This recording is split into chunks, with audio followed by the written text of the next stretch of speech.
Good evening, everyone, and thank you all for joining us for a design subcommittee meeting of the Boston Civic Design Commission. Today's date is Tuesday, March 18th, and this is session A of the BCDC. The Planning Department continues hosting public meetings in a virtual setting for the health, safety, and accessibility of Boston residents. I'm Christina Rico, Executive Director of the BCDC and Senior Urban Designer at the City of Boston Planning Department. Before we proceed with the agenda, the open meeting law requires that I notify the public that this meeting is being recorded. Therefore, please be aware that Commission staff is making an audio and video recording of the meeting. Please turn off your camera and microphone if you do not wish to be recorded. For the purposes of the record, Commissioners Easley, Evans, Haseen, Morris, and Solano are present, and I believe we are expecting Commissioner Koterides to join. I'll announce as soon as she does. Tonight's agenda will include presentations for the 10-year institutional master plan for Northeastern University.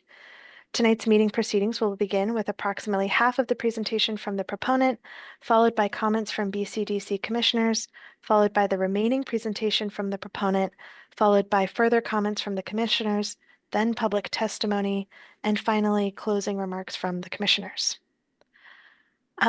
I'm going to promote Marianne, Victoria, and John to co-host here in a second, and then I'm just going to read a very brief introduction before you guys get started with your presentation. Sound good?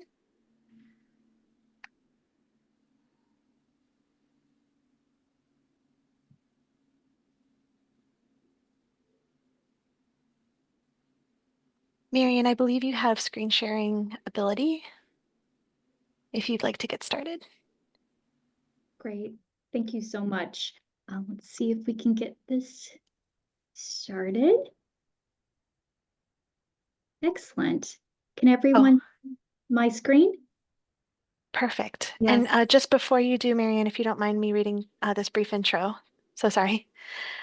So a proposed 10-year institutional master plan for Northeastern University seeking Article 80D entitlement contemplates approximately 2,224,000 square feet of new construction and approximately 935,000 square feet of renovation across 8 proposed institutional projects. This will be the third presentation of the IMP to the Design Subcommittee following an introduction at the June 25th, 2024 monthly meeting and subsequent Design Subcommittee meetings on December 17th, 2024 and January 21, 2025. It's my understanding that there are no commissioners present who intend to recuse themselves from deliberations. A brief reminder to the proponent team that presentations will be limited to 15 minutes, and we'll give you a 2-minute warning. And with that, Marianne, please feel free to get started. Okay, great. Good afternoon or good evening, everyone. Good to be here with you all today. I think that my team members, Corey and Victoria and John and Sasaki team members are part of this. Hopefully everyone can hear and feel free to speak up or chime in. But ultimately our agenda is number one, focus on what we heard with past BCDC meetings, doing a quick recap on what we heard, and then moving really into the latest design strategies based off your great input and working through 4 different campus communities or districts of the Northeastern University campus, and then having room for discussion and for next steps. So for us, first and foremost, we have a great amount of good insights from the January BCDC meeting. See here, that were everything from really focusing on the walkthroughs and appreciation for understanding the campus and understanding the kind of historical patterns that have been part of the evolution of the campus, outstanding questions relative to campus open spaces and form, thinking through different ways that we're understanding service and the big ideas. In the December meeting, I think there was a desire to see street level views, to focus on open spaces and how those work with connections and edges in the relationship of the city, understanding the experiential and the opportunity for accessibility as part of a bigger kind of design strategy as we think about movement and legibility, and then really focusing on Huntington and Forsyth as well. So in this regard, I think that we're learning from these meetings and very happy to build from those insights. I'm not sure if anyone from Northeastern wants to comment on that, but if not, we can move forward. Okay.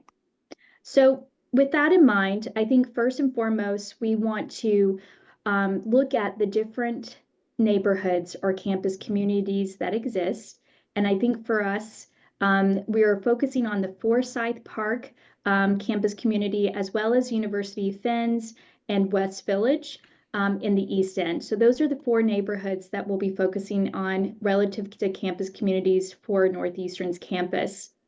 Our proposed plan has 8 different projects that are put forth in the IMP that you see in the white building footprints there. But what you'll notice in the lighter pink is proposed renovations of buildings and then just the existing campus. Highlighted within this is a series of paths as we think about the public realm and open spaces. And what you'll see in the proposed landscape or our proposed network of open spaces is that the red lines begin to depict where we're seeing really active edges that explore the indoor-outdoor relationship through transparent facades and active ground floors as though they front the kind of public realm and open spaces that make up the main campus.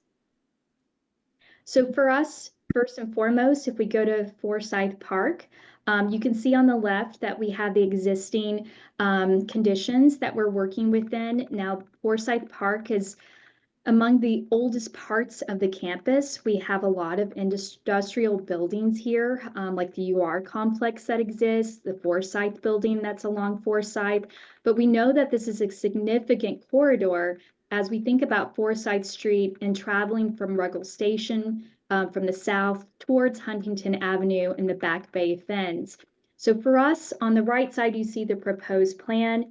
And it's rethinking this academic core, going from past industry to a way that we're understanding research, academic, student life, and in better public realm and pathways in this area. So what you'll notice that there are 3 different projects. The first is the UR complex site, which we're imagining through a phased development that's looking at academic uses, but looking at Leon Street and reconfiguring this area of the campus as we think about the relocation of the plant and phased development for academic and research use, how to redevelop this western end of Forsyth Park as a district, how that's relating to creating a more active Forsyth Street and more open spaces. Forsyth Building, formerly Forsyth Building, is redeveloped as well for academic and research uses, as well as the Cabot site that we see in the upper right-hand corner of the plan. So in this case, these 3 buildings are redeveloped so that they can be phased and that we can really understand how to expand the sidewalk widths and activate the Forsyth Street kind of experience with new open spaces that are emerging on each side of the street, including a new Gateway Plaza along Huntington Avenue and Forsyth Street, moving diagonally towards Snell Library and the Curry Student Center, for that being the kind of heart of the campus. But what you'll also notice is that we made some changes since the last time that we met in regards to simplifying and thinking about how the massing works for Forsyth and for Cabot as we get sky views and understanding, again, those active edges. So moving forward, you could see 3-dimensional kind of massing of the UR complex, Forsyth, and Cabot, understanding, again, the kind of circulation patterns that make up Forsyth Street in those interior open spaces that begin to knit different parts of the campus together as we think about movement towards the north and the south, east, west, and then diagonally. And so one major project that we've talked about in the past is looking at the Cabot site. And this particular site, we have a site rationale that is maintaining a lot of the Avenue of the Arts guidelines relative to creating a 60-foot street wall along Huntington Avenue, and then looking at proper setbacks as we think about increasing the width of the sidewalk to be 30 feet wide, having that sky view along Huntington Avenue and stepping back the building so that we have a setback of 22 feet from the curb with the tower that in this case is down to 200 feet tall. You see here also this kind of public realm with the ground floor as we think about active uses for social and study spaces, exhibition spaces, collaboration spaces, and how this building will function as a site relative to anchoring Forsyth Street with a welcome mat or what we're calling Forsyth Plaza or a gateway kind of entry landscape.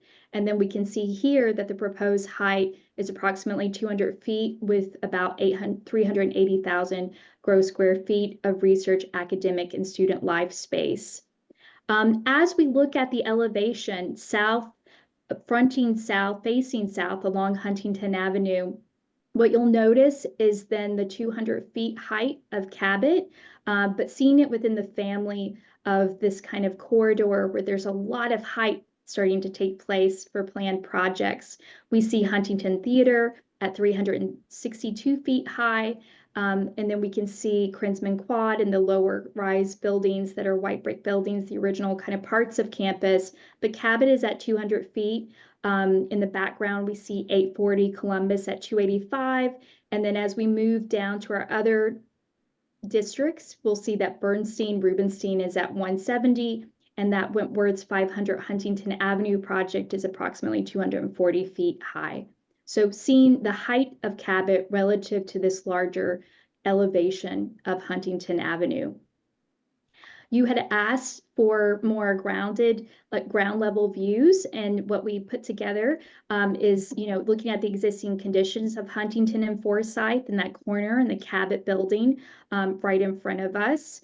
And as we move into a proposed vision, again, looking at Cabot, the new Cabot that's in front of us, and then seeing to the right, the new Forsyth building, and that diagonal kind of entry gateway plaza that would meander towards the Student Center and Snell Library, and seeing Churchill in front of us. We see also within Forsyth Park, this is Forsyth Street. We are facing towards Ruggles Station, which we see back here. We have the UR complex on the right and the Forsyth building. Again, these industrial buildings that are remnants of the past. As we think about the future, we want to enliven this kind of corridor where we know there's tons of people moving from Ruggles Station towards the Huntington Avenue and Back Bay Fens, but activating that edge with wider sidewalks, lighting, street trees, and really these active edges that we can see along each side of the street. So as we move to University Fens, this particular district is really focused on what was formerly known as Whitehall, or now is seen as 21 Forsyth. And this particular area is very close to Back Bay Fens. So we had a lot of good kind of work sessions in regards to understanding the shadow impacts on the Back Bay Fens. And what you'll notice is that in our submittal, we had a taller tower at 230 feet, but we've lowered that to 170 feet. So again, we can really, limit the impact of shadows on the Back Bay Fens. You also see that we've been thinking about step backs as we push and pull on the base of this building, but also seeing that we've created a smaller plaza as we relate this kind of plaza across the street from the Merino Center Plaza and then our Gateway Plaza. So small, medium, large, as we think about the different sizes of these different kind of how this intersection is working and how we can create these welcome mats that were part of the Avenue of the Arts guidelines. What you'll see here is that 21 Forsyth building, this is going to be, again, residential. And so trying to accommodate more than 1,000 beds in this area. And that's a a use that we're really working through relative to the different communities on the campus. You'll see that we have a 30-foot street wall here that we're trying to continue, and we're limited by the typology of building as we laid out each of the upper levels to think about how we're loading up this building to accommodate that density. How does that work?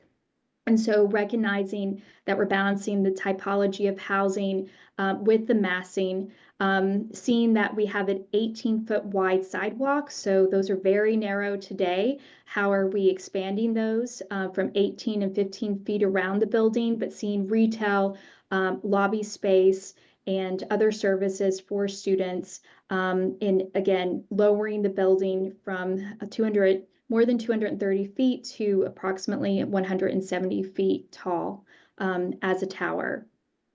When we see that within the greater context here, you can see this is the north elevation of Huntington Avenue. And so we see 409 Huntington as this mixed-use tower that has been, conceptualized at 200 feet. We drop down to 170 feet here, but we have pretty low-rise buildings or lower buildings along this side of Huntington. As we see the amount of traffic crossing here at 21 Forsyth, we can see that this building of Whitehall was demolished, and so we see that here.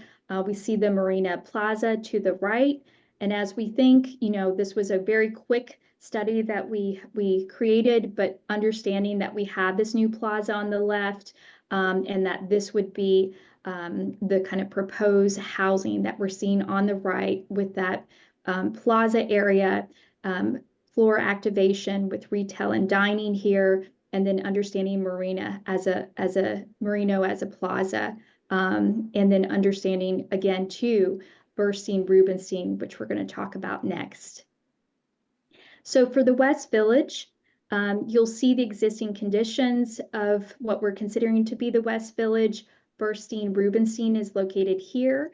That is currently housing in the IMP&F. We submitted that as a project that would be focused on academic and research, as well as some student life. So this is what was submitted at 260 feet tall and about 190,000 gross square feet. We've dropped that and changed the use, which really went from 260 to 170 and trying to accommodate more than 900 beds for this building. What you'll notice is that we have a setback that's pretty generous as we think about expanding the sidewalk width to 24 feet with the setback there.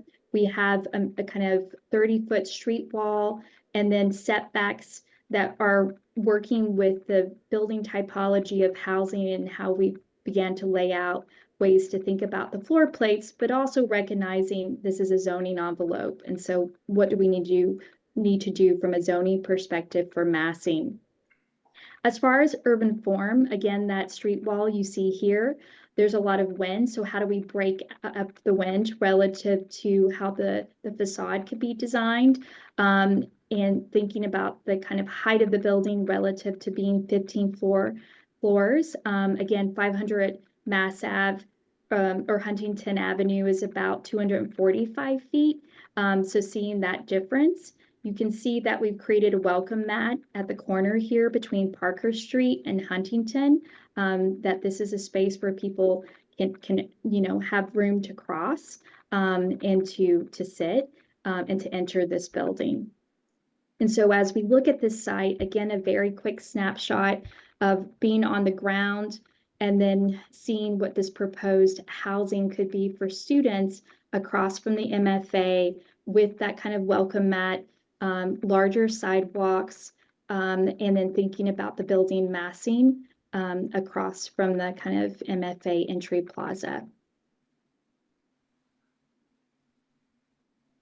So I think if we need to move forward, Christina, I can talk about the East End unless we need to pause here for any discussion. Yeah, thanks for that, Marianne. I think commissioners, we were hoping to break the presentation into two. So it's a lot of buildings.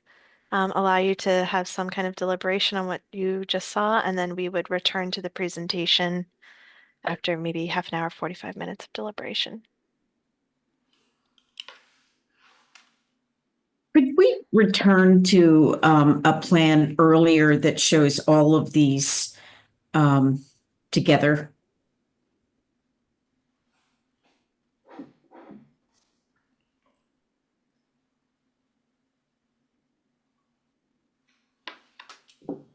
How about the isometric? I find that maybe Yeah. just a little bit more helpful. Um, yeah. Those are the projects we talked about, right? Oh, they're all there. They are. Yeah, okay, thank you. Is that okay, Laura? Yeah, perfect. I think bursting, I think the only one that's not on there, yeah, it just doesn't have a Oh, label, yeah, but there it is. okay, yeah. It's halfway on there. Yeah.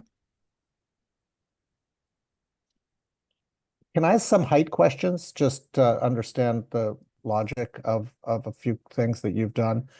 Let me just ask them all at once so you can answer them all at once. So the Burstein building, which is off the grid here, was brought down in height considerably from the last iteration. And yet it's flanked by taller buildings. So I'm curious as to know why. So that's one question. I'm not particularly afraid of height. The question is, where is it? Um, I also have a question about on 21 Forsyth, when you showed that edge of the opposite side of Huntington Avenue that had a pretty consistent, I want to say 60-foot 60-foot datum across, whether you considered that 60-foot datum as part of the 21 Forsyth massing in its current form or not, and if not, why not? And explain to me, I think we talked about this the last time, Churchill Hall. What is it? And it feels like you're creating this very dramatic path from the T through to arguably the two most important buildings on campus, the student center and the library. And there's this building there that seems small and in the way to me. So I just was kind of curious to know what's the thinking there. So those are just, and why isn't that? I guess that gets to the issue of height, of why isn't Churchill Hall and that relatively small volume being accommodated in one of the new buildings, is my question. Great. Well, thank you for the questions. And maybe I can start with the first two, and then Victoria and team can answer some more about some of the questions about the Churchill Hall building. I think for Burstein and Rubenstein, we did drop, as you mentioned. We were approximately, I believe it was about 260 feet in height as we were thinking about Burstein and Rubenstein, which is this little building here. Sorry, it's off the page, but essentially that was going to be an academic building. And as we started to think about the change of use and having more housing on campus, we also went back and looked at the Avenue of the Arts and understood guidelines there and how to minimize shadows relative to walks across the street. And because of the configuration of the housing and how you were stacking, it brought us to 170 feet for that height, so that we would not, create shadows for more than 2 hours across Huntington. Okay, so that was an environmental decision, basically. Mhm. Okay, that's helpful. Yeah. And then for 21 Forsyth, for Whitehall, I believe that you asked about the street wall and maintaining the kind of datum perhaps of 60 feet when we're thinking about this building. This too is housing. And when we started to do studies of 21 Forsyth, we saw that the ground plane here was conducive to retail and student life spaces and may have food and so forth here. But as we started to think about the density of housing that the site may need to take with more than 1,000 beds, we immediately went so that the third level would start to become student housing. And so the layout for student housing with a double loaded corridor and building up that, accommodating that many beds meant that the street wall was dropped down to 30 so that we could start putting beds on the upper levels. Okay. And I can talk to Churchill. Apologies for being a little late. Victoria Abelina, I'm AVP for Campus Planning and Design.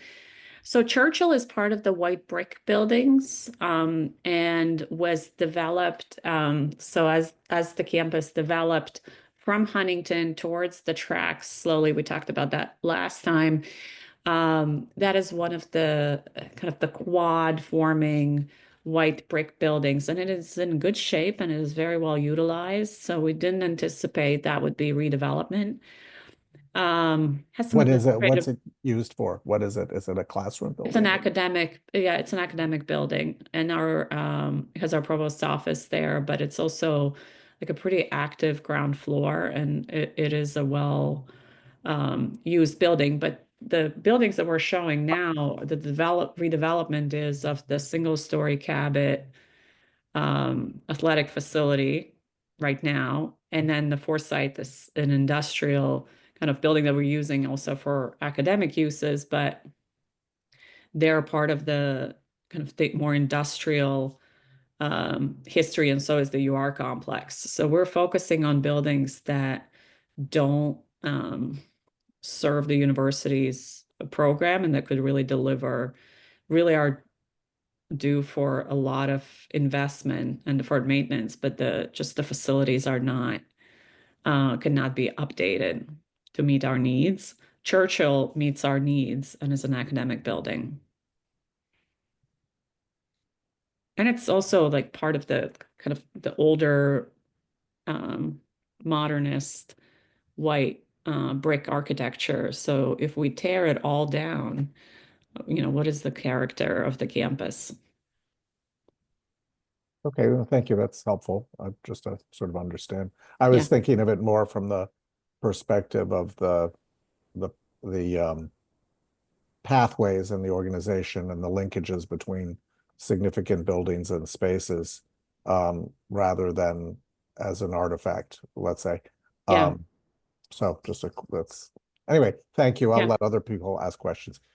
David, you're bringing up something that came up and that the team responded to, I think, in our last subcommittee, which is Churchill just feels like it's in the wrong place. And I thought it was really helpful to go through the open space discussion during our last meeting. Fascinating too that you brought your arborist and you kind of got into more of the understanding of the arboretum. I had a series of questions. I wondered if we could go back. I think it's slide 5, Marianne, but I actually forgot to look at the number. Yeah, this is it. So what's interesting to me about kind of the macro level of urban design moves here is that if you kind of squint at this diagram, you begin to see these kind of semicircular swaths of open space that begin to cut through the campus. And I haven't picked up on that before. And I think it's actually a credit to the design team that those are beginning to emerge as real organizing principles of the campus, because I think as you all came to BCDC the first time, one body of comments was about the fact that this campus is just so confusing. It's hard to know where you are. It's hard to navigate once you get in. You're not sure which direction you've turned, once you reach the buildings. And so this is beginning, for me at least, to kind of create these almost organic kind of pieces that cut through the campus and that then help to center the building. So I wanted to compliment the team on working hard on that, even since we've seen the presentation at full committee. On slide 8,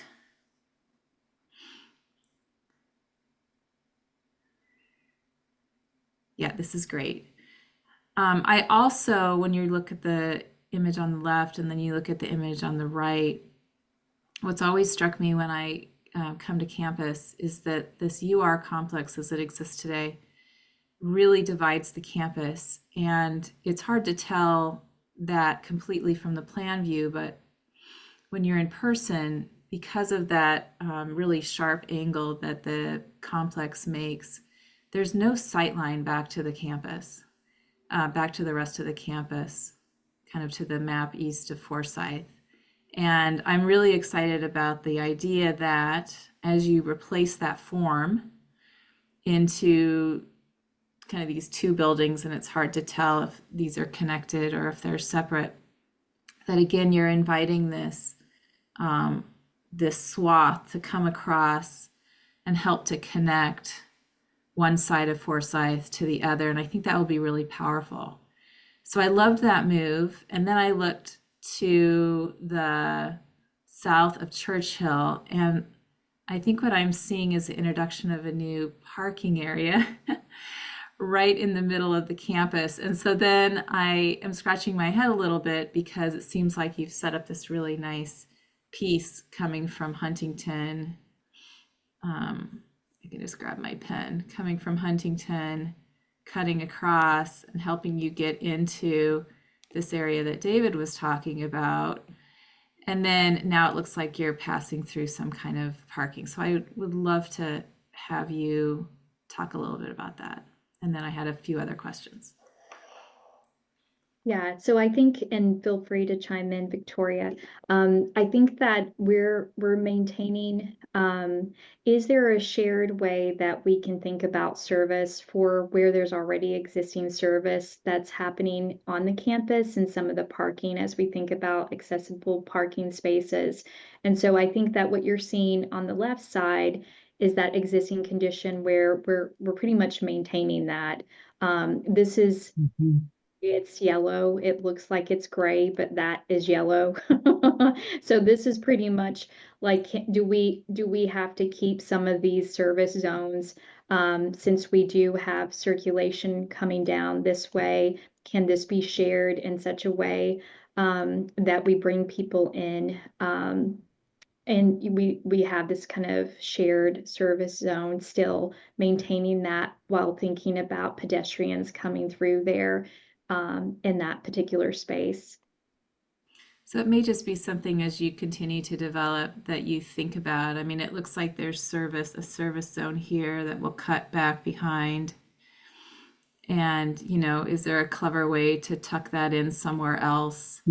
And then this becomes what could be a really fantastic receiving space for Cabot Park and for the West Village, and then you kind of bring everyone through to the student center.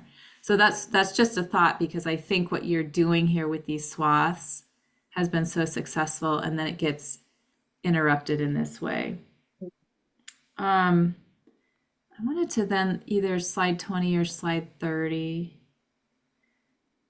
So my last body of questions is really about, yeah, this is fine, is really about the tricky geometries that you've inherited from the Boston streets. And so in three places, so UR complex that we were just looking at, although we weren't looking at an axon, 21's Forsyth, and then this Burstein building, each have a similar condition, which is that they have an odd geometry that you are negotiating, and a cantilever, where the building cantilevers over the street and over public open space. And so I'm still wrestling with that. What I do appreciate is that the ground floor of the building has been pulled back to allow kind of the urban fabric to breathe a little bit and provides some open space. I think you're calling it a welcome mat.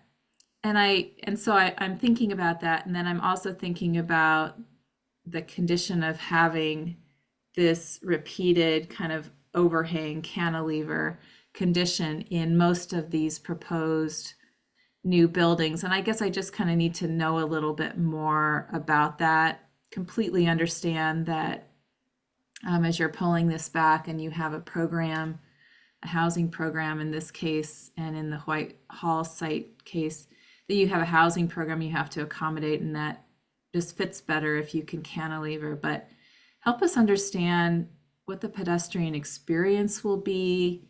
Will this be an experience where that cantilever will feel really heavy? Will it be an experience where there will be a lot of transparency on these corners and kind of what the scale will be? So I think we've all had the experience of being in these types of situations, and that overhang just feels so heavy. Thanks, Linda. I think that for the cantilevered corners that you're seeing throughout, I think one is we're trying to figure out, can we provide indoor-outdoor spaces where these spaces could be, the entry to the, this double height space. This is probably about, I think, 30 feet tall that we can see 2 levels that would be built into this. This is too tall. Sorry, my drawing's off. But is there a way that that we find shelter underneath the cantilevers as we're protected from any of the elements, or as an entry into the building?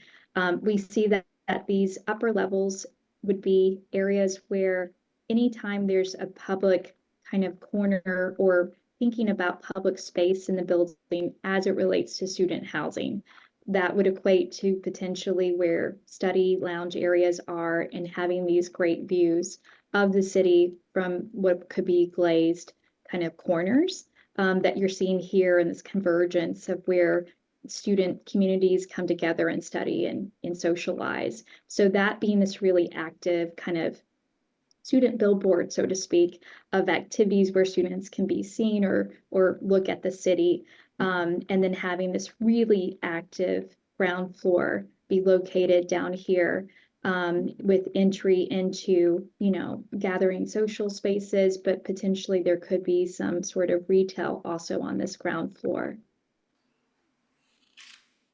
Would it be appropriate, while you're on the slide, to ask questions about this? Linda, I didn't want to cut you off at all. No, it's But good. Yeah. I'm trying to understand, and this will get when I come back to some of the comments I have on the other part, just about the form making on Huntington Avenue, essentially the shaping of Huntington Avenue, about which I have more concerns than actually the form making within the campus. So I'm trying to, I see 500 Huntington, obviously a project that had much discussion here at BCDC. I see it in the distance, and I'm not sure I'm understanding how this building and those buildings mesh as or relate as a kind of streetscape relative to, let's say, standing on the steps of the MFA and looking backwards. And that could just be a function of not having that drawing, but I'm just trying to understand, are any of those datums?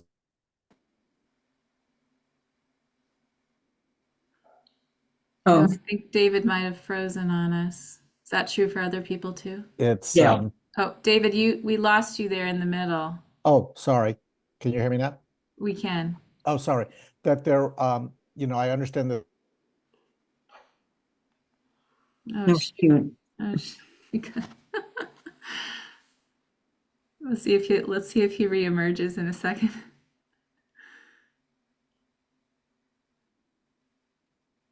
All right. We'll grab David again, but I think he was talking about Avenue of the Arts form making. Laura, did you have a comment as well? Yeah, I did. If we could go back to the previous, and if David comes back on, I'll yield to him. One before, there you go. So the thing that strikes me about this is that there's such generosity on the museum side, by design and by use and by the era that it was built. But the new building feels as if it's being a little stingy on that. And I start to look at, let me see if I can pick up a pen. Yeah. So I start to feel like, there's this sort of generosity of the sidewalk and the street, and that this this sidewalk doesn't do much to contribute to the overall space of this, which I think is really important in terms of the university kind of yielding to the public space that has been set up along Huntington. So and because of that, I find in this view in particular that this feels like kind of a mean entrance to me, only in that it's not, doesn't grab you. I know that there's something on the ground floor. I think you were talking about it as the welcome mat, but I don't see that same idea translated to the building and the entry of the building. And particularly since it's housing, there's something lost about having enough room along Huntington Avenue to just sort of stop. And it feels like the university is just kind of pushing its way onto that. David, are you back? Did he join? He did. He seemed to be live, but now I don't see him at all. Maybe he's just changing his computer. And because of those, because of those odd spaces that you have, right, where you're trying to join spaces across the way, it just feels like this is so tight to the street, and that it doesn't sort of help give that signal that, in fact, if you turn this corner in either direction, that there's a generosity that's given to the city footprint. Yeah, I mean, I think that this is a product, all completely fair points. I think it's a product of those two sites. There are two buildings there now, which is why the site has double name. Historically, the building comes very close to the sidewalk. Yep. And again, those are the beds that we have. So for us to tear down beds and build new beds, there would need to be enough beds for replacement. And definitely the scale has to be there to make it feasible for us to build housing. So we have to use the whole site. Yeah, I'm sorry, Victoria. I was really talking about the ground floor uses, those two uses.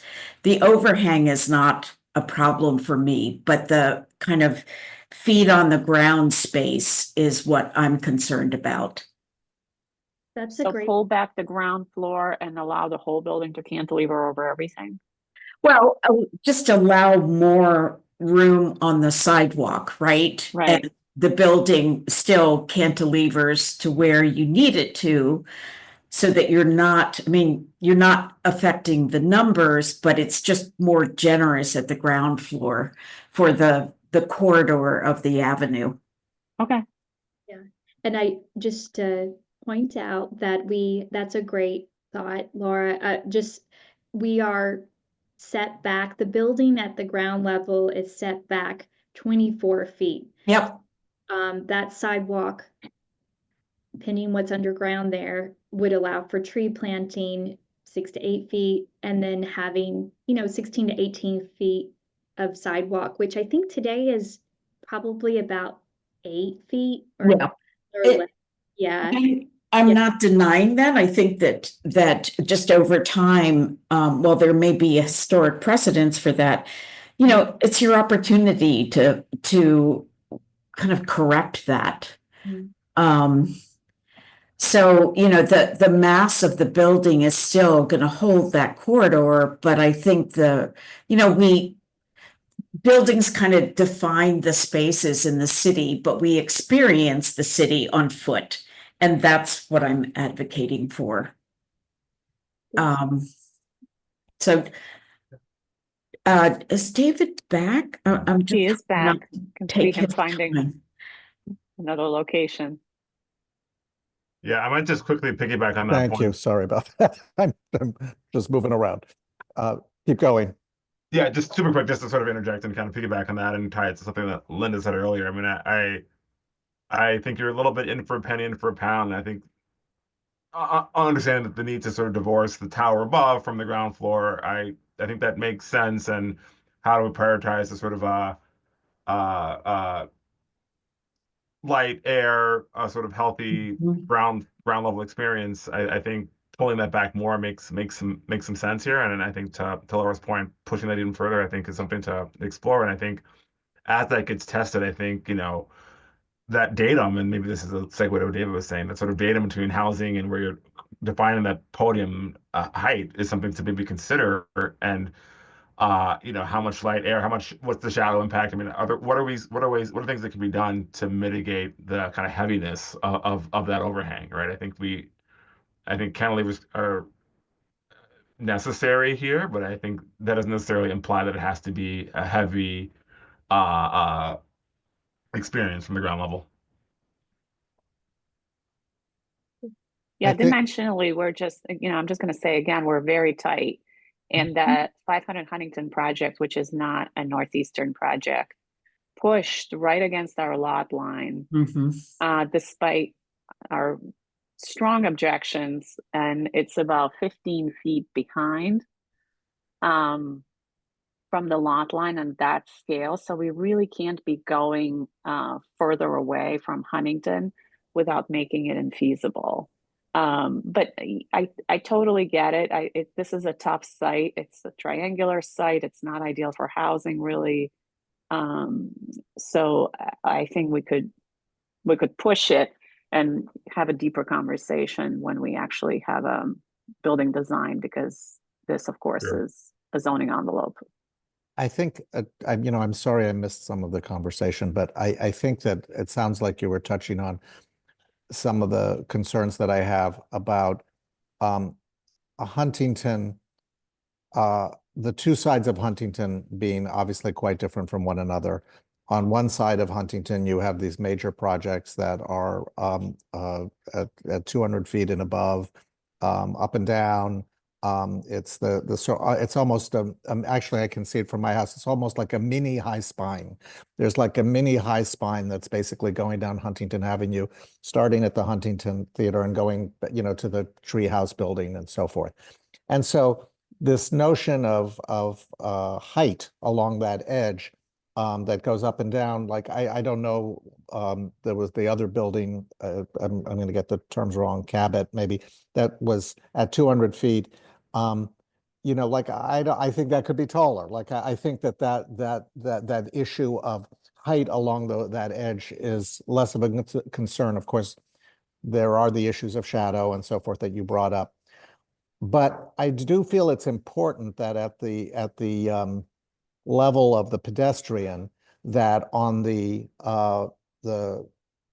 Symphony side of Huntington Avenue, that there is this very strong 60-something foot datum that I think would be positive to be expressed in the new Forsyth building in some way. And I understand there's a program change that happens at 30 feet, but that doesn't seem like an insurmountable problem. And it feels like a design guidelines issue to really sort of maintain that kind of consistent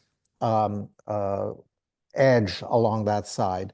And on this side, where the heights go up and down so much, to me, it's much more about this one, let's say almost 3-story podium that we see in the new building, sort of expressing itself or potentially expressing itself in the bursting Rubenstein building, so that it doesn't feel just so heterogeneous going up and down Huntington Avenue, but you sense that there are these strong urban design guidelines that have been incorporated into the architecture. And obviously some of it could be facade treatments. It doesn't have to be ins and outs per se.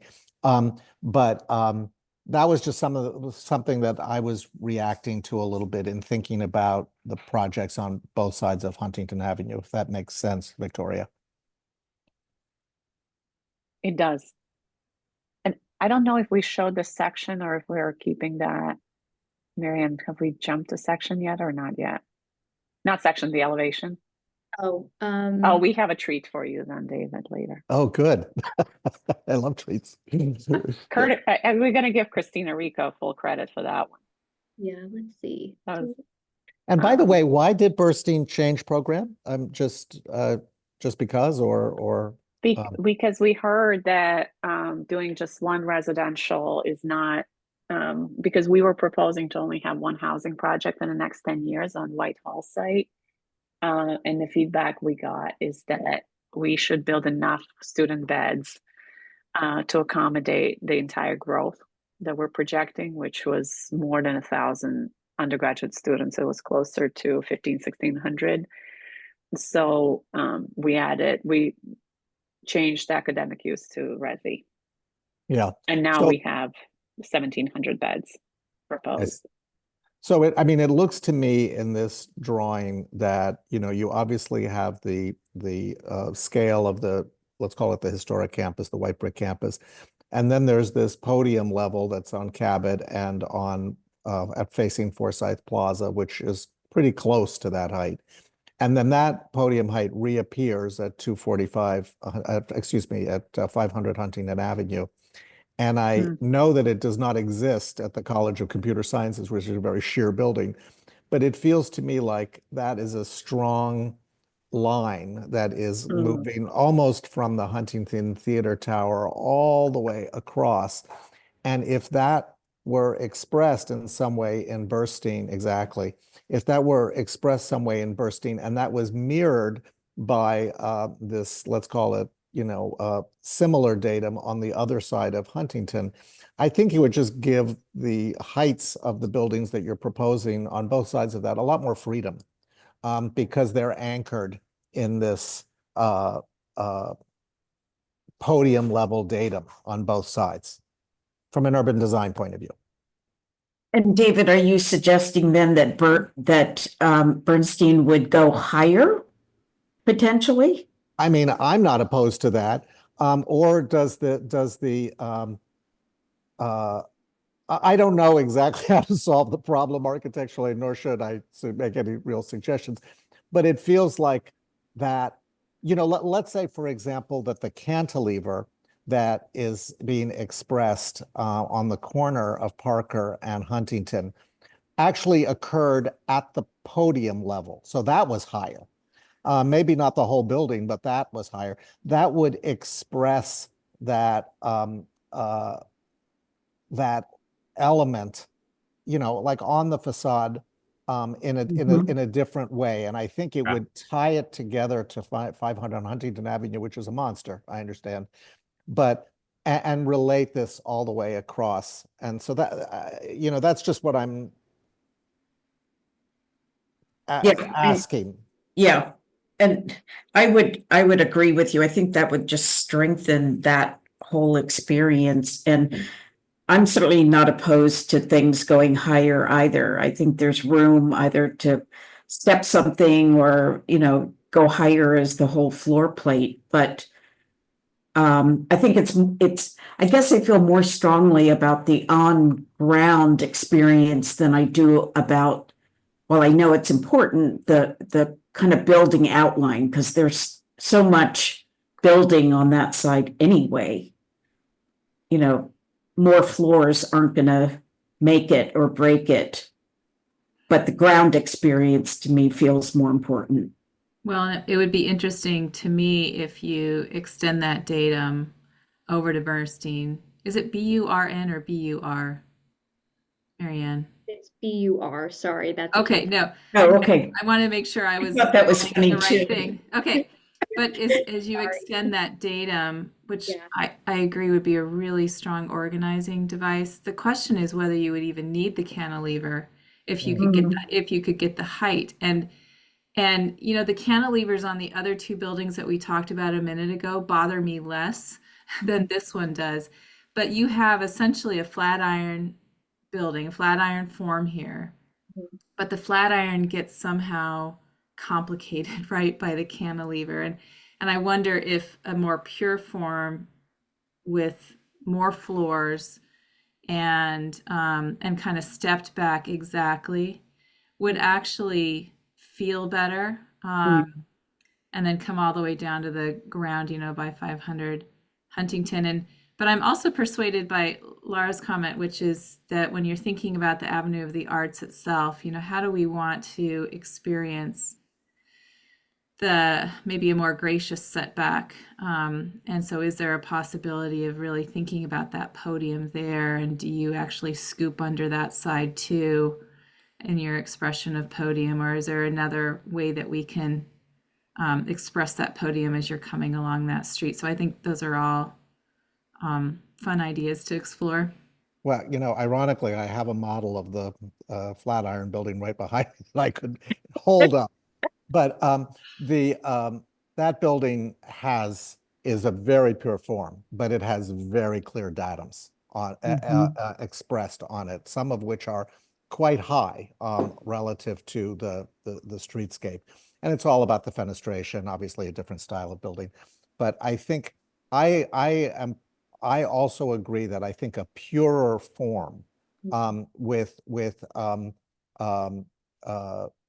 setback, not setback, whatever, but a purer form with guidelines about the facade making that would address this podium issue, could be a change of material, could be whatever, I think would be stronger and would relate Burstein, Rubenstein to what you're doing at Cabot as a kind of bookend to that part of the, as two bookends to this newly revitalized part of the campus. Seems like it could be good. I guess I'd like to see them and feel like they're having a conversation. Mm-hmm. And I know we have one more district to do. I'm sorry. Could we go back to the plan that shows that service entrance that you were talking about, Linda? Because as I recall, last time we spoke about this area, there's one that shows it a little bit better. Maybe the one that, well, no, I guess this is okay. I recall last time we met that this was a point of discussion just for the reason that you talked about, Linda. And I don't know if there's parking here. My biggest memory is that there's actually service here and maybe parking for some of the more prosaic, but I agree with you that that's just a lost opportunity, and to explore other ways to bring service to that building or to share it with another. So I just wanted to reinforce that. And then I had one other question about Forsyth, which is, do we have a view that looks down Forsyth with the new buildings in place? So either that way, oops, that's not a very good arrow, that way or the other way?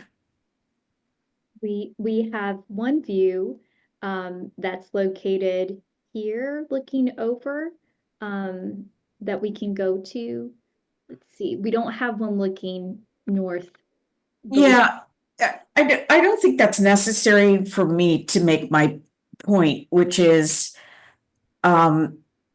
once you're inside the campus and then you have these buildings that these two buildings that are kind of offset, which I actually think is really nice. But to think about, again, what happens at the street level there and whether or not how the existing and the proposed buildings are seen together and experienced together. I didn't get a good sense of that, but I think a perspective to kind of show the relationship of those buildings would be really terrific. Mm-hmm. I think they would tell you something, I guess, is what I'm saying. I think they'll tell you something about the scale of the buildings and the scale of the street level as well. I don't know why I'm so obsessed with this, but I'd love to sort of understand, like, for example, that element that we're looking at right now, the center stage, the sort of podium element, getting a better feel for how that, let's say, relates to Churchill, which is one of the older buildings on campus, are they roughly calibrated to one another so that there feels, at least, if Churchill is there, which, I guess it's there, that it feels like there's this kind of zone of mass that is relating to that historic campus, um, um, and that it doesn't feel orphaned, right, by taller buildings around it. And I mean, I think that is what you've done. I'm pretty sure. By the way, I think this is an excellent presentation. But I think it is what you've done, but I don't think that I'm fully getting it by the views that I'm looking at. And maybe that's just a function of trying to develop a few more views. The view, though, I would like to talk about the Forsyth Housing Building, that view of that plaza on Huntington Avenue. If you could go to that for one moment. Yeah, the before Whitehall site. Yeah, before we go to the other part of the campus. I think, and you have like a view looking down the street. So this is another one of those moments where I feel like there are roughly two conditions. If you look on the left-hand side of Huntington Avenue, there's that, podium level condition. And then there's the building that's very sheer, that goes, in the distance, that goes straight to the ground. And that feels like a dialogue. There's this dialogue between this podium level and these sort of sheer modern buildings that are hitting the ground, which feels like something you're doing elsewhere on the campus as well. Is there an opportunity on this side to make this feel a little less, again, heterogeneous, and introduce that datum of that, call it that 60-foot datum on the right-hand side, but maybe parts of the building just hit the ground. So it's not like I'm suggesting that the new building is sitting entirely on a podium. It could be that there's just some sort of an interlocking situation of volumes where parts of it hit the ground and do exactly what you want it to do, which is offer transparency and cutouts and all of that stuff. But there's a piece of it that is anchoring itself back into that larger system of buildings that's going all up and down the street. And I'm sure you could come up with some creative programming reason about why that would be a good idea. It's a cafeteria, it's a whatever.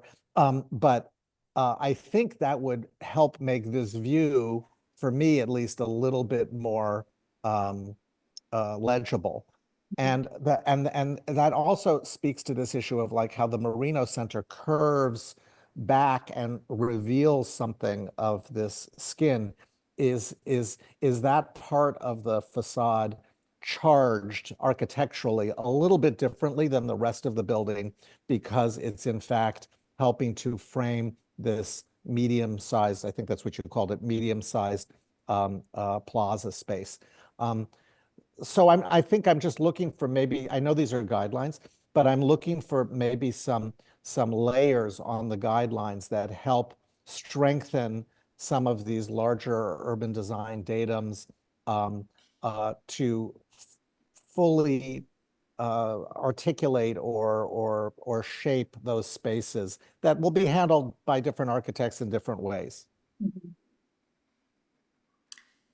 Kathy or Catherine, did you want to make any comments on these areas before we shift over? No, I think I share many of those that have been stated, and I'm good. Thank you. Yeah, I agree with my colleagues. I'd say just the importance of the Avenue of the Arts and how does every building relate to this avenue in particular will always be a greater concern, and how on both sides of the avenue, how is everyone contributing to that story? And so just thinking about from a design perspective, how does that student housing building tell that story that's additive to the Avenue of the Arts is a more design center question that I would have and leave up to you all to consider. Great. All right, Marianne, I think we're ready. Okay. Thank you. Let's see, we're gonna jump. Okay, so the last kind of stop on our tour is the East End campus community. And ultimately, we've worked through a lot of different iterations of this side of campus. And what you'll see on the left then is the existing conditions, where you can see that this is a lot of kind of science-based functions for academics and research on the campus with Mugar, Cullinane, Hertig, Robinson. We also have Gainsborough, and then of course we have the multi-purpose arena on St. Botolph Street. So on the right side is our latest kind of proposal that's looking to couple redevelopment of Cullinane and Hertig as a site for research. We're also seeing Gainsborough for academics and an auditorium or some kind of recreational functions that we need to accommodate as we're moving uses around on campus. And of course, you know all about the multi-purpose arena. And so what you'll see here then is how we began to reconfigure this area so that I think, David, to your points, we're creating these alignments, or at least a different way of thinking about datums here, where we're trying to have a conversation with some of the kind of functions as far as what's happening on the south side as aligning with the multi-purpose arena, having Gainsborough, which has changed again in this iteration to be aligned with the multi-purpose arena and continuing that facade so that it begins to form this smaller little plaza where there's a nice setback, and that we would create a bookend relative to this new development for Hertig Cullinane instead of Mugar being that bookend, which is a building that needs some love and can be renovated, but beginning to see really this new building be that bookend for the small plaza, and to rethink how people are actually moving around this area to get into a Robinson space where we have a little pond that's located over here, but knowing that this is a major kind of student center anchor heart of campus within this space. What you'll also see is that, you know, we have some of the kind of outdoor kind of wider sidewalks or plazas, and knowing that there's circulation that can bring people on the southern side of this area along to the Curry Student Center as well as Snell Library. So as we're looking at this, you can see, and this is not the greatest angle, but they're all at the same angle for the axon, the three-dimensional model. But you can start to see then that we shifted the tower, the upper levels of Hertig and Cullinane, so that geometry is responding to the geometry alignment of Gainsborough and the multi-purpose athletic facility. And so understanding that we see a base that's more responsive to that datum that David has mentioned relative to the existing Robinson and Mugar fabric that we have on this western portion of the East End. Here we can see, let me see here, that we have tried to maintain a street wall where, again, we're looking at these uses of an auditorium, for example, at the Gainsborough site. So that has a 30-foot street wall, but that increases as we move to Hertig and Cullinane so that it's at 60 feet, which begins to match well with Mugar and how we're kind of in dialogue with Robinson as we think about this area. You can see in this case that we have Hertig and Cullinane at about 200 feet in height, and then Gainsborough is about 150 feet. And so understanding that we've been looking at the heights for these. As we look at the ground floor, you can see the kind of plaza that's being formed as we understand that public realm here. and having this as a bookend and what you're seeing at the end of St. Botolph as you're facing in this direction, but activating this as we're understanding the kind of social lounge spaces, collaboration spaces, gallery spaces that make up the ground floor of both of these buildings.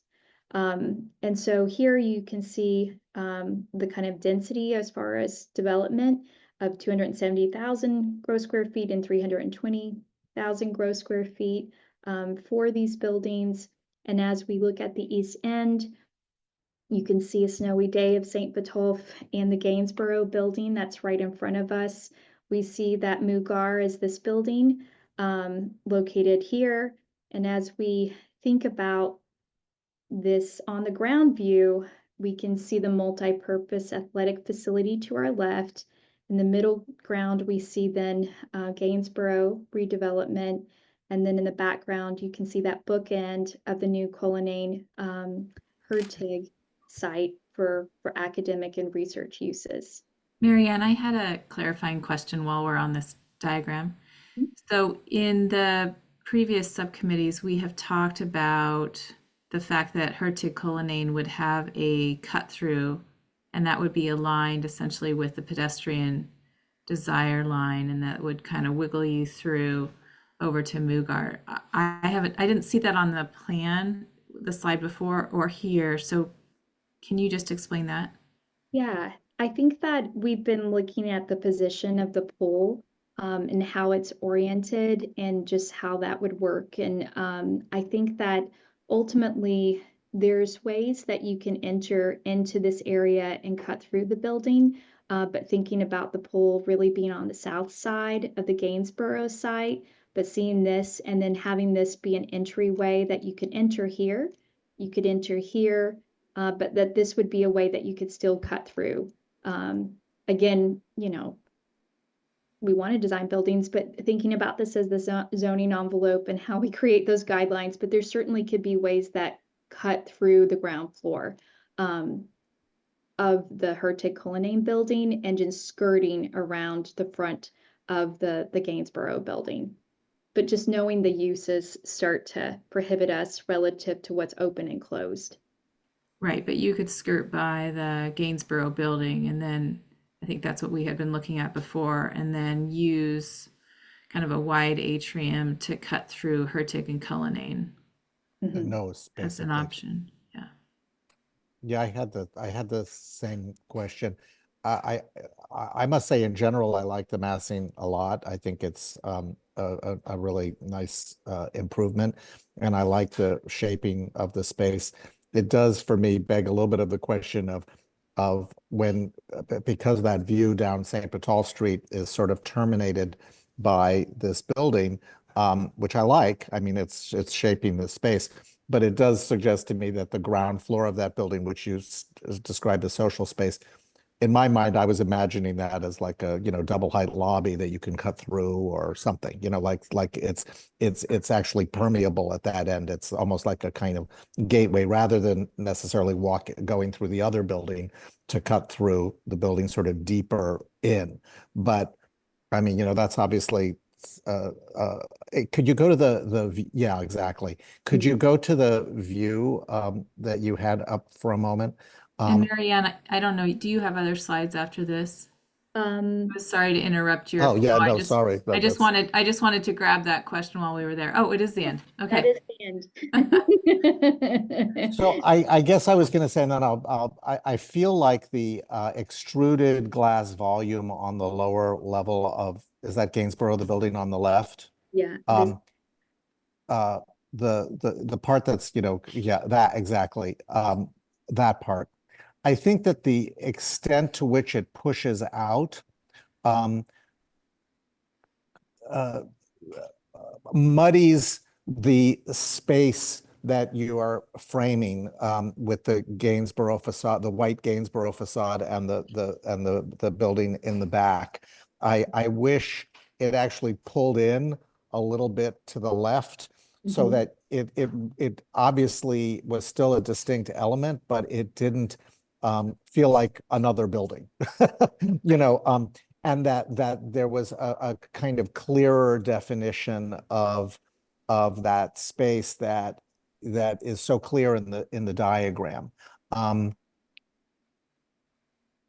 You know, or maybe the white volume pulls out further and the glass volume pushes in a little bit more. It just feels that the degree of the step there is so, unless that's some sort of big fabulous outdoor terrace or something, feels a bit confusing relative to making that space to me. I would agree with you, David. And in fact, I'd go so far as to say to get rid of this and think about the space that would make. Because there's a space between these two buildings that is kind of long, and this would help by being more generous on the ground there. It does a couple of things. One is for those of us who were in the new athletic center, you know, we have always talked about the potential for St. Botolph to be this kind of grim place in the sense that there's nothing that kind of drags you back towards the campus, right? It looks like everything kind of ends here. But if that could start to feel, I mean, this is a generous space. It's a really nice space, but I wonder if you couldn't kind of include that so that it feels like there's, you know, something that's connected. And I say that because in the other parts of the campus, you have done that. You have made sure that these spaces, even though each of them is eccentric by virtue of the buildings, that each of those feel connected to them, either visually or physically.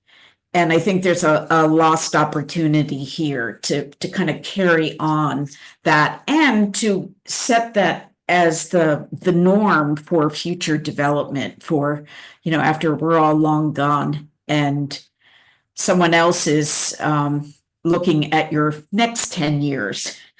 So that's, go ahead, David. Yeah. No, I also love the idea that, you know, say I used to live on St. Botolph Street. So I love the idea that I wish we could blow up, you know, the Marriott at the other end and there was something beautiful down there, but there isn't.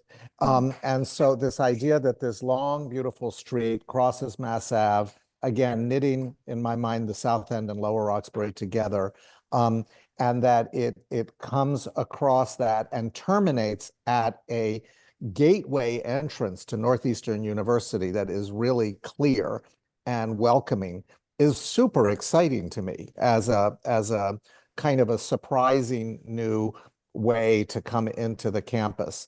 I just think that you're so close. I just think it could be a little bit clearer. I think for me, I'm going to just draw on your inset, Marianne. Yeah. But you have already let me grab my pen again. You have already this complexity within St. Botolph because of the curve.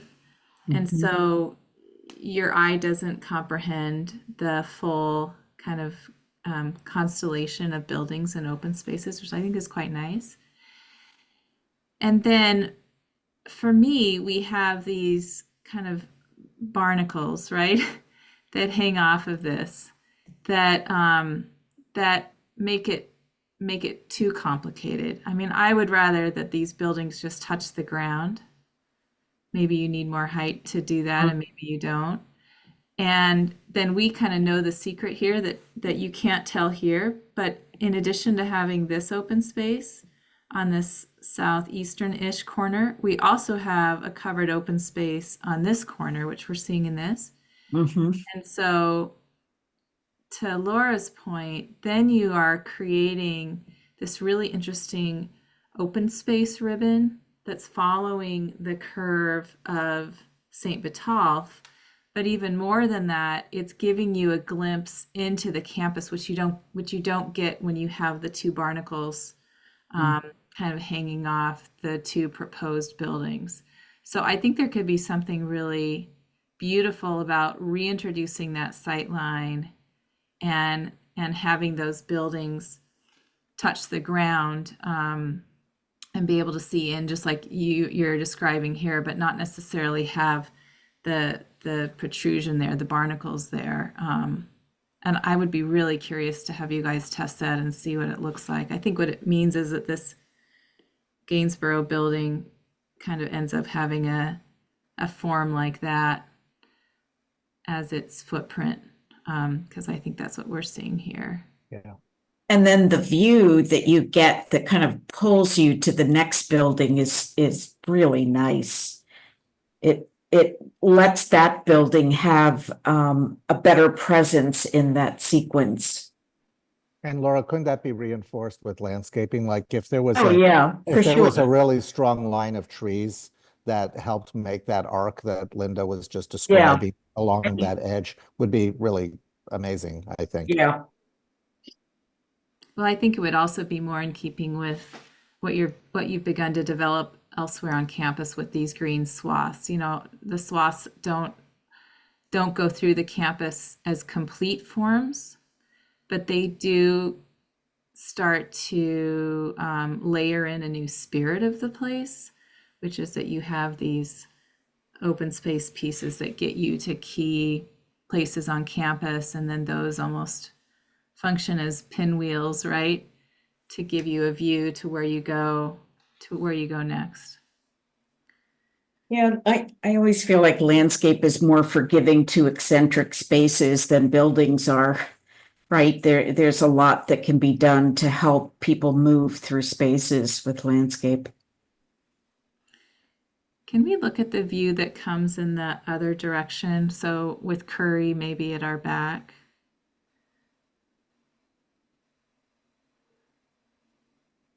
We have, But Yeah, this is fine. Okay.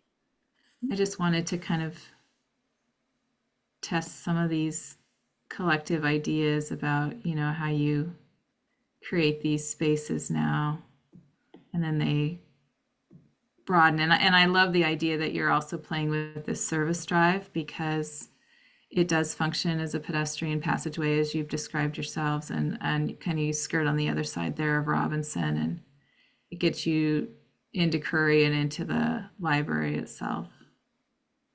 And it gets you into the rec entrance for the multipurpose athletic facility, because we removed the loading because Mass Ave MBTA station has a planned capital project, which I believe hasn't been funded, but they're getting there, that would have a second entrance and exit, a secondary entrance right at Gainsborough.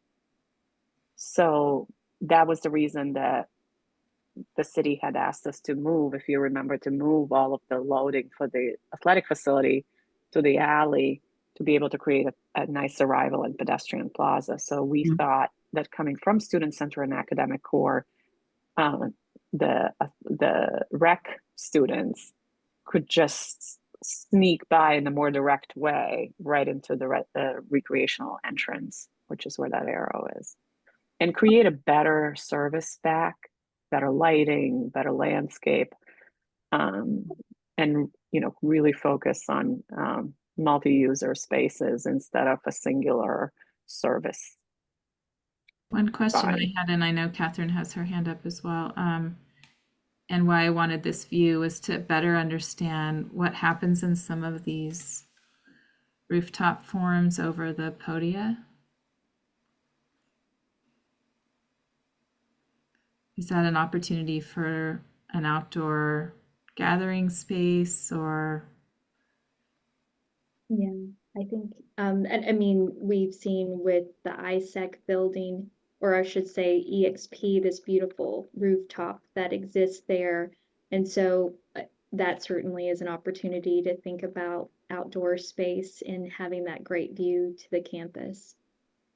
And that would be facing south-ish, right? Mm, Marianne, could be really, yeah. really nice. Catherine, I see your hand up. Thank you. So I have just a general question, just because it's Boston. What is the assumption here in terms of where students are coming from? Because now parking is removed altogether. And given this particular street, there's a lot of activity. And so when you're talking about where folks are coming from, what is the overall assumption about the students utilizing these spaces? Are they majority, is the assumption majority is coming from the T? Is there consideration of folks that if they can't afford housing on campus that they have to live? Like, I'm just curious what those assumptions are. Because that to me there's an issue of capacity on this street to accommodate kind of all these moving parts. I'd just like to understand that. So we recently completed a survey, and more than 90% of respondents, undergraduate students, responded that they use an active mode of transportation. So either public transit, walk, or bike to campus. So very few would drive just because parking is so limited.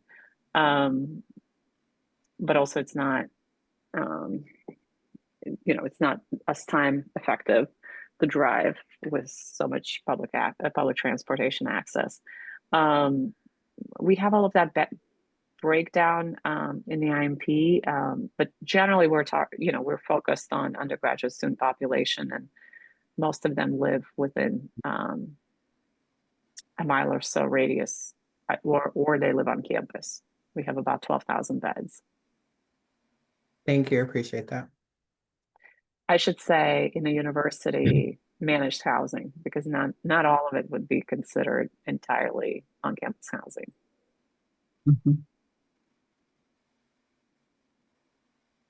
Is the parking going someplace else? It's not part of our discussion. I'm just curious. For the Gainsborough garage? Yeah. No, it'll just be the remainder will just be accommodated. Yep. Could you go to the plan for 1 second? Maybe actually of the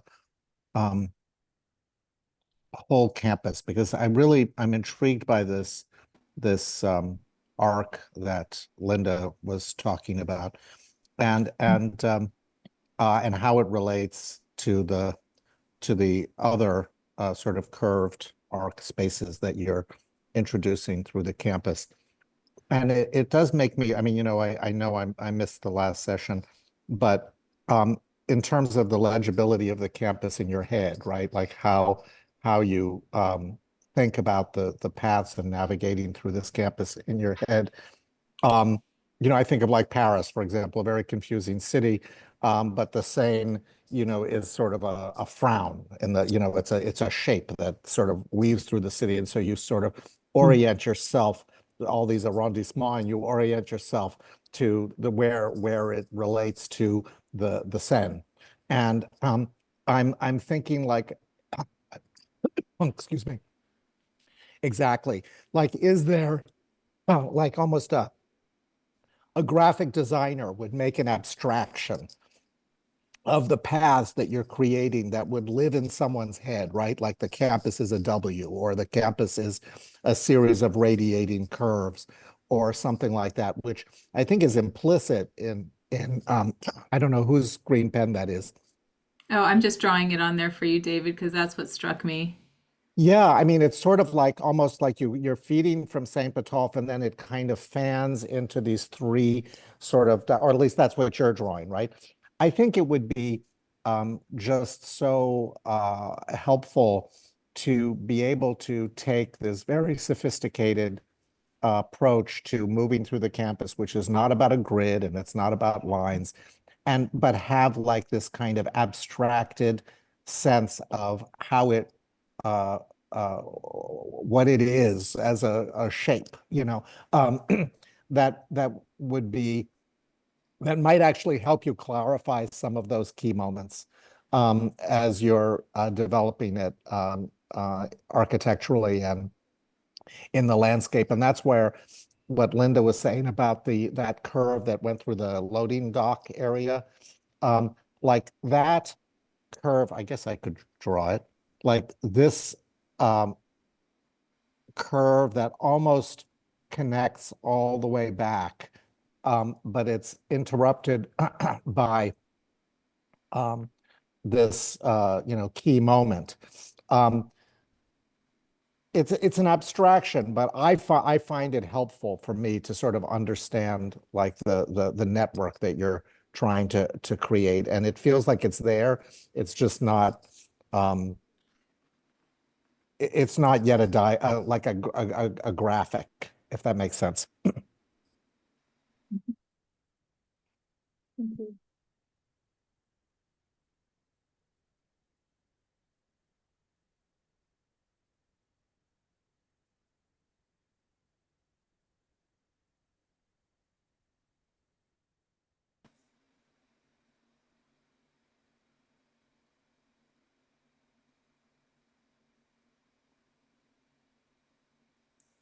I didn't mean for that to be the. David, I'm always happy to take public testimony if that feels like a natural pause. It was really intended to be an aside, and now it feels like I'm making more of it than anything. Mic drop. I was eating dinner off camera and was like feverishly trying to finish chewing in case we were going to take public testimony. Does that feel like the right timing, Linda, and others?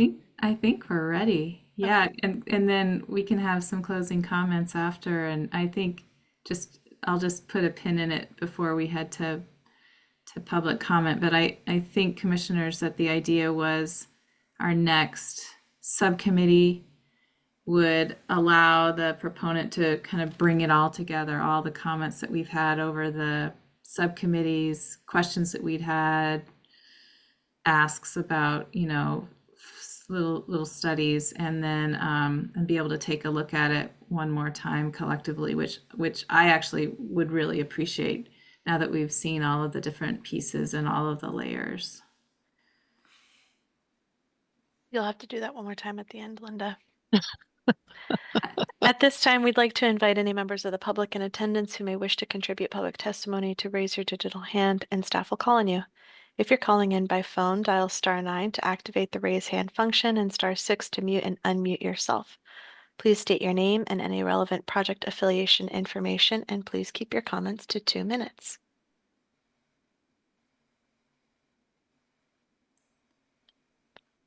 Commissioners, at this time, I see no hands raised, so we will consider the public comment period. Oh, one hand raised. Sorry, give me one moment here. Allison, are you able to unmute yourself? Yes, hi, thank you. I'll be very quick.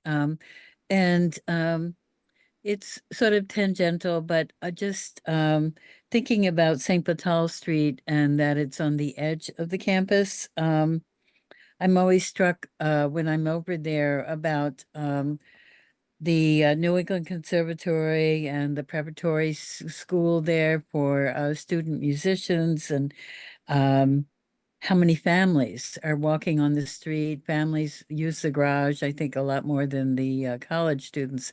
So it's just it's a much more historic edge to the campus than the other end. Although Burstein and Rubenstein, of course, are historic apartment buildings. But I just wanted to kind of put that in perspective, that it's the edge of the campus, and it does feel like a gateway, but it's kind of a subtle gateway. Yeah, thank you.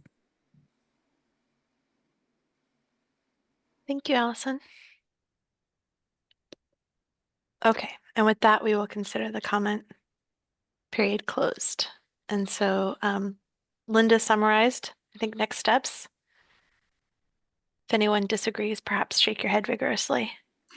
And we can consider that our game plan. So with that, commissioners and members of the public and to the proponent team, we thank you for your time. And we will see you next month. Thank you. Thank you. Thank Good you all. night. Thank you, everybody. you. Have a good Very night. nice presentation. Thank you very much. Thank you, David.